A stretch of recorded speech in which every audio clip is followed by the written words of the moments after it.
देवरिया जनपद के कैप्टन आयुष्मान सिंह का आज पार्थिव शरीर देवरिया पहुंचा, जहां उनके पैतृक गांव पहुंचते ही दहाड़ मारकर घर के परिवार और गांव के लोग रोने लगे। वहीं तस्वीरों के माध्यम से देख सकते हैं कि ये उनके घर की तस्वीरें हैं, जहां उनकी पार्थिव शरीर पहुंची। वहीं अंतिम दर्शन के लिए रखा गया, जहां लोगों ने अंतिम दर्शन की और श्रद्धांजलि दी। वहीं तस्वीरों के माध्यम से देख सकते हैं कि हजारों की संख्या में उनके दरवाजे पर भीड़ एकत्रित। वहीं जहां मंत्री, विधायक तथा आला अधिकारी भी उनके दरवाजे पर पहुंचकर नम आंखों से अंतिम विदाई दिए। तस्वीरें हैं जो अपने देश के लिए अपने जान को निछावर करते हुए आज वीर गति को प्राप्त हो गए। सुनते इस संबंध में कृषि मंत्री और अन्य यहाँ के वीर सपूत कैप्टन आयुष्मान सिंह अपने साथियों के बचाए जाने के प्रयास में वहाँ पर वीर गति को प्राप्त हुए, शहीद हुए। हम सभी, पूरा देश इस घटना से शोकाकुल है और सभी अपनी श्रद्धांजलि अर्पित करते हैं। उत्तर प्रदेश सरकार के मुख्यमंत्री योगी आदित्यनाथ जी ने उनको अपनी श्रद्धांजलि भेजी है और हम सब पूरे उत्तर प्रदेश के निवासी इससे घटना से दुखी हैं। वह एक बहुत बहादुर जवान थे और उन्होंने बहुत हिम्मत के साथ अपनी जान की परवाह किए बिना 4 लोगों के प्राणों की रक्षा की। यह एक उन्होंने अपने यश कृत्य को और आगे की ओर बढ़ाया है। हम सभी उनका नमन करते हैं। देवरिया में उनके शहादत को लेकर के एक विशेष प्रकार की जुनून यहाँ की जनता के बीच में रहा है। मैं उनको भी अपनी ओर से आभार प्रकट करता हूँ और शहीदों के नाम पर जिस प्रकार का हमारे देश के भीतर सम्मान है, वो गौरव और सम्मान उनको मिलेगा। राज्य सरकार ने, माननीय मुख्यमंत्री योगी आदित्यनाथ जी ने 50 लाख रुपए की सहायता इस परिवार को भेजी है, जो उनके खाते में ट्रांसफर कर। ये हमारे जनपद में शोक की लहर ये दूसरी बार, अभी कुछ दिन पहले ग्राम कन्हौली में हमने एक पायलट को खोया और फिर आज आयुष्मान सिंह जी को जनपद ने खोया है। सबसे पहले तो मैं श्रद्धा सुमन अर्पित करता हूँ।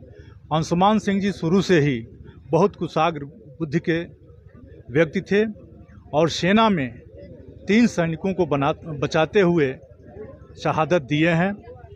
यह जनपद और सेना की, हमारे देश की काफ़ी क्षति है। मैं मांग करता हूं कि उनके सम्मान में इस इलाके में एक बड़ा उनके नाम पर क्रीड़ा स्थल बनाया जाए और उसके बाद एक बड़ा हॉस्पिटल उनके नाम पर बनाया जाए और जो भी शासन उनके सम्मान में कर सकता हो ये करे। ये जनपद की बहुत बड़ी क्षति है। मैं अपनी श्रद्धांजलि अर्पित करता हूँ। कैप्टन अंशुमन सिंह जो अब हमारे बीच में नहीं रहे, एक बहुत ही जाबाज और एक बहुत ही आला किस्म के अधिकारी थे अपने इंडियन आर्मी के। बहुत ही अच्छे, बहुत ही विद्वान, 12वीं क्लास के साथ जिन्होंने NDA क्वालिफाई किया, IIT JEE क्वालिफाई किया, AFMC क्वालिफाई किया और फिर अपने पिता की इच्छा अनुसार उन्होंने AFMC ज्वाइन किया और AFMC के बाद इंडियन आर्मी में एज अ मेडिकल ऑफिसर उन्होंने ज्वाइन किया था।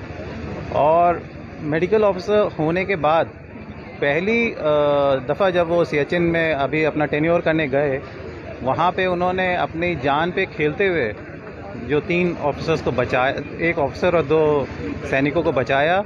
और उसके बाद चौथे बंदे की जब आवाज़ आई कैंप से, एमिनेशन कैंप से जहाँ पे आग लगी हुई थी, अपनी जान की परवाह ना करते हुए फिर वो गए और उसको बचाने के लिए उन्होंने अपनी जान की आहुति दे दी। तो ऐसा अदम्य साहस जो उन्होंने दिखाया है उसको हम सभी शत नमन करते हैं। एक प्रेरणा है और एक मिसाल है इंडियन आर्मी की कि अपनी रक्षा, अपनी जान की रक्षा ना करते हुए अपनी जान की बलि दे देना और अपने साथियों को बचा के निकाल के लाना मौत के मुंह से, एक बहुत बड़ी बात है।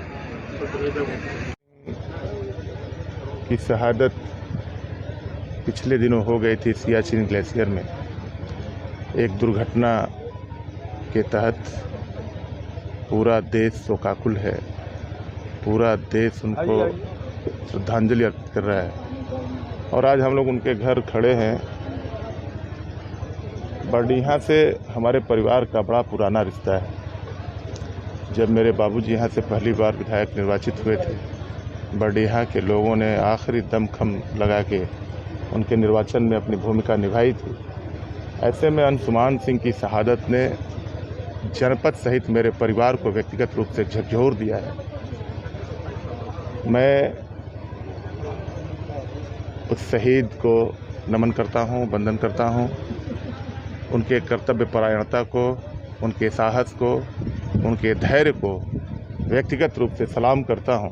और यह सिर्फ भारत में ही संभव है कि कोई व्यक्ति दूसरे के लिए अपनी जान दे।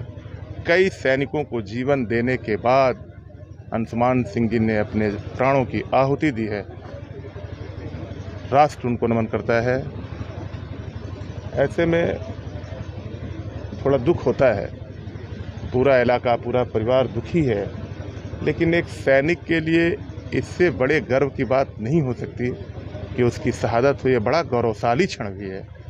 बाकी के पीछे के लोग जो छूट जाते हैं वो दुखी होते हैं। एक सैनिक के लिए इससे ज़्यादा गौरवशाली क्षण नहीं हो सकता है कि उसकी शहादत अपनी कर्तव्य परायणता के लिए हुई है। मैं नम आँखों से उस वीर को नमन वंदन करता हूँ।